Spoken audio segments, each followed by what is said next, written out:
j'ai pas grandi là-bas, quoi. J'ai pas aucune attache, quoi. Je me sens pas. J'ai un passeport français, mais je me sens pas française.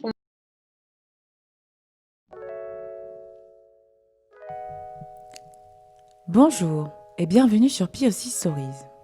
Dans cette vidéo, Mathilde, militante féministe décoloniale queer réunionnaise, aborde la question de l'identité culturelle de son île natale, les difficultés face à celle-ci. Pour information, il y a en France ce qu'on appelle des collectivités d'outre-mer, comme la Polynésie française, que vous voyez sur la carte en haut à droite en jaune. Il y a également des départements et régions d'outre-mer, dont la Réunion, que vous voyez sur la carte en bas en bleu pétrole. La Réunion est située dans l'océan Indien, au sud-est du continent africain, à 200 km de l'île Maurice. Je vous souhaite un bon visionnage. Et en grandissant en France, moi j'ai vraiment c'est vraiment l'impression que ça m'a donné que en gros les départements d'outre-mer, que les îles et par exemple aussi la Réunion, que ça compte vraiment pas, que ça fait vraiment pas partie de la France, que c'est vraiment une dissociation, que oui la France métropolitaine c'est la France et les autres c'est les autres. Et j'ai toujours eu ce sentiment-là. La façon dont c'est représenté dans les médias, alors quand on va en parler, ça va être soit parce qu'il y a la fusée Ariane qui est en Guyane ou je sais pas quoi, ou soit va y avoir un investissement d'une entreprise en France métropolitaine dans les îles, ou soit ça va être par rapport au Miss. Donc, comment est-ce que vous voyez de la même manière cette distanciation, le fait que quelque part, on vous dit que vous n'êtes pas si française que ça, comment est-ce que vous construisez votre identité française sans être vraiment considéré par la France métropolitaine? Ou est-ce qu'il y a cette problématique-là Large, large débat, et c'est une problématique identitaire extrêmement compliquée chez beaucoup de Réunionnais, de Réunionnaises, en tout cas de ma génération. C'est ce truc d'entre-deux là où en fait on est français, on est à 10 000 kilomètres, mais on doit à un moment donné partir en France, mais après on n'est pas considéré comme français ou française, et puis c'est quand ça arrange, et puis et aussi où il y a en fait un peu cette invisibilisation de notre culture chez nous, euh, et où on est toujours là, comme je te dis, à trouver, à voir la France comme l'Eldorado ou the truc. Et vraiment, moi, j'étais assimilée de ouf quand j'étais petite, quoi. Enfin, même jusqu'à mon lycée, c'était vraiment en mode à quoi ça sert le créole, je comprends pas. Moi, je veux bien parler français, je veux bien parler anglais. Moi, je suis française.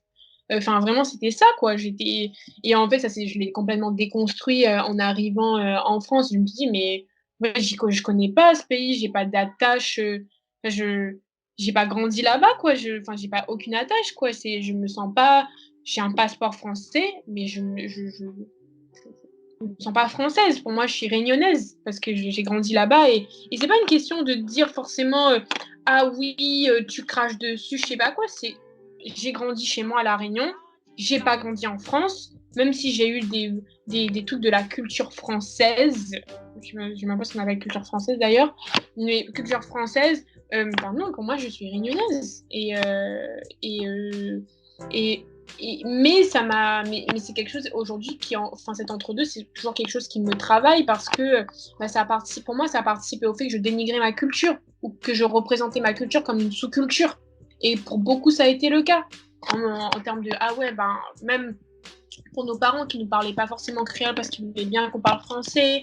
Et je pense que c'était un moyen pour eux de dire qu'ils voulaient qu'on réussisse, en fait, mais il n'y a pas de problème. Mais aujourd'hui, tu te rends compte que c'est comme les personnes bilingues. Je veux dire, t'as un parent qui parle créole, un parent qui parle français, ça peut très bien se faire. Tes parents peuvent très bien parler créole chez toi, et tu peux très bien parler français parce que l'école parle en français. Mais aussi, voilà, il y a aussi, ouais, voilà, puis ils ont voulu vraiment dissocier le créole de l'institution scolaire. Voilà, il y a un peu des avancées aujourd'hui, mais la question d'être français, en même temps d'être réunionnais, je pense que ça se pose beaucoup pour des gens. Et tu as un peu cette partie qui est en mode vas-y, ben, on est français, on est française. Et puis tu as aussi beaucoup de gens qui sont qui sont très, très, très fiers et qui sont en mode non, non, non, moi je suis réunionnais, beaucoup, notamment dans le militantisme et tout. Ils revendiquent vraiment cette question d'être réunionnais et pas française, ou d'être réunionnais avant d'être français ou française. Et franchement, enfin, en fait, en fait, l'intégration dans la France, elle a été très mal faite. Elle aurait pu être bien faite. Elle aurait pu être bien faite, mais non, parce on a été fait sur un processus d'assimilation. Donc forcément, à la fin, tu te retrouves avec des gens frustrés qui comprennent plus d'où ils viennent. Et forcément, tu as une espèce de ressentiment qui ressort. Forcément, forcément.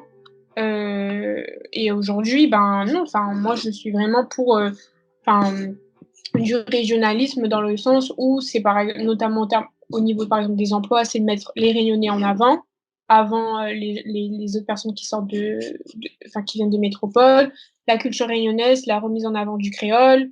Enfin, je veux dire, moi je milite beaucoup sur ces questions-là et sans pour enfin, tout à l'heure tu posais peut-être la question sur enfin en off tu disais sur la question de l'indépendance, etc. Moi personnellement je suis pas pour quelque chose sur l'indépendance parce que pour moi, je sais pas dans quelle mesure je suis pas très très renseignée sur le sujet, mais de ce que je connais, je me demande enfin, comment faire dans un contexte où c'est hyper mondialisé, où en fait on est tellement petit qu'il y aurait une autre puissance qui mettrait la main sur nous en fait. Dans le sens où enfin on peut enfin c'est compliqué d'avoir aujourd'hui, c'est très compliqué de pas dépendre de quelqu'un, de pas dépendre d'une grande puissance quand on est en fait petit comme on est, tu vois. Mais la France, on peut très bien avoir un autre rapport à la France mais en nous donnant beaucoup plus d'autonomie. Et enfin, ça, c'est tout à fait possible. Enfin, moi, je suis pas complètement en mode ah non, il faut sortir complètement la France de ce truc. Vraiment, je suis pas, je pense pas que, enfin, je suis pas dans ce discours-là, mais je suis beaucoup plus dans un discours où ah mais enfin, il faut privilégier beaucoup plus notre régionalisme et beaucoup plus d'autonomie. Enfin, on a besoin de beaucoup plus d'autonomie sur plein plein de choses et pour pouvoir notamment, voilà, pour pouvoir nous à l'échelle individuelle mais collective, voilà, être conscient de notre culture, de comment on veut enseigner les choses, comment on veut mettre avant notre culture, etc. quoi. Et donc voilà. Et enfin, je pense que c'est encore quelque chose qui aujourd'hui a besoin d'être encore débattu parce que c'est pas clair pour tout le monde. Et puis il y a aussi cette notion, on a tellement de culture à la Réunion, c'est extrêmement riche. Hein. Enfin, je veux dire qu'on dit que quelqu'un est réunionnais. Enfin, tu peux dire que quelqu'un est réunionnais, mais le réunionnais, il peut être d'origine malbar, parce que voilà, il vient d'Inde. Donc les malbars et les malbarais, c'est les personnes qui viennent d'Inde. Les Tamouls, ils peuvent être musulmans, enfin ils peuvent être arabes, donc les musulmans d'Inde, ils peuvent être chinois, ils peuvent être créoles, et du coup là c'est un mélange de voilà des premiers Français qui sont arrivés avec les indo-portugaises, les malgaches, enfin t'as les descendants des personnes esclavagisées du continent africain, même s'il a beaucoup de Réunionnais ont cette descendance-là, cette afrodescendance. T'en as qui ont une afrodescendance beaucoup plus directe. Enfin, je veux dire, voilà, il y a ce rapport aussi à l'Afrique qui est un peu bizarre à La Réunion parce que ah non, on ne vient pas d'Afrique puisque nous c'est la France, et du coup on se positionne bizarrement aussi dans l'océan Indien par rapport à Mayotte, aux Comores, à Madagascar. On connaît pas vraiment on n'a pas vraiment cette conscience en fait de ce qui nous entoure dans l'océan Indien, même notre relation à l'Afrique, elle est pas aussi claire que peut-être elle peut l'être pour les Antillais, tu vois. Parce que voilà, on n'a pas eu ces influences par rapport aux États-Unis, on n'a pas eu ces influences par rapport à Haïti. Enfin, genre c'est vraiment aussi compliqué. Il y a ça aussi qui rentre en jeu. Donc il y a vraiment pas que le truc de France, Réunion, Réunion, France. Tu vois, c'est vraiment aussi dans l'océan Indien. Bah voilà, quel rapport on a aux îles qui nous entourent, à Madagascar, qui en fait, qui est un des principaux endroits d'où nos ancêtres viennent en fait, et même par rapport à l'Afrique aussi. Enfin, quel rapport on a à l'Afrique, parce qu'aujourd'hui, je veux dire, beaucoup de Réunionnais sont en mode ah ouais, on n'est pas africain, etc. Alors que tu as beaucoup de militants qui essaient vraiment de se réapproprier cette africanité. Enfin, tu vois, genre voilà, c'est assez complexe en fait. C'est très très complexe parce que voilà le métissage de notre société fait que voilà, c'est très compliqué de se définir. Moi, à mon échelle individuelle, je me définissais pas vraiment avant, mais tu vois, en Australie, par exemple, on me considérait comme noire. Je me suis jamais définie comme une personne noire, par exemple. En France, on me définit pas comme une personne noire, mais je suis dans les milieux afro, et cetera, afroféministes et tout, je vais être acceptée et des fois, j'étais en mode: «Bah, du coup, est-ce que j'ai la légitimité d'y être, même si je suis afrodescendante?»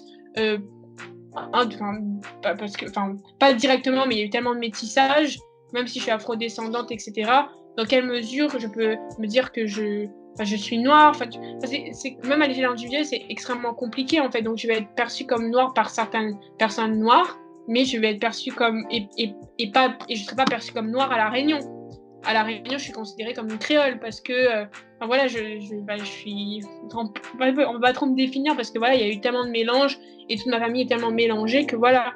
Donc voilà, c'est pour dire que c'est La Réunion a une situation très, particulière, on va dire, et assez différente, par exemple, de celle des Antilles, ou d'autres, enfin voilà, ou de la Guyane, par exemple, parce que le métissage est extrêmement différent et la géographie où on se situe est extrêmement différente, en fait.